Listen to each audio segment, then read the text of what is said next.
திருக்கழுமலம் அதில் அந்த பதிகத்தில் பெருமானை சைவன் என்று சொல்லுகிறார். பெருமானை சைவன் என்று ஒரு சொல் சொல்லுகிறார். சைவன்.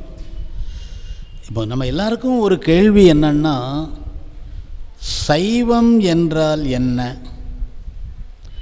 சிவன் என்றால் என்ன, சிவஞானம் என்றால் என்ன, சிவன் அடியார் என்றால் என்ன, இப்படி பல கேள்விகள் இருக்கின்றன. சைவம் என்றால் என்ன, சிவம் என்றால் யார், சிவஞானம் என்றால் என்ன என திரு ஞானசம்பந்தர்னு சொல்கிறோம். அந்த திரு என்பதற்கு என்ன பொருள் என்றால் சிவம் என்று பொருள்.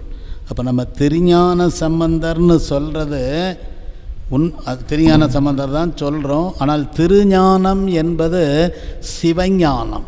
சிவஞானம். அதனால் திருஞான சம்பந்தர் என்று சொல்கிறோம்.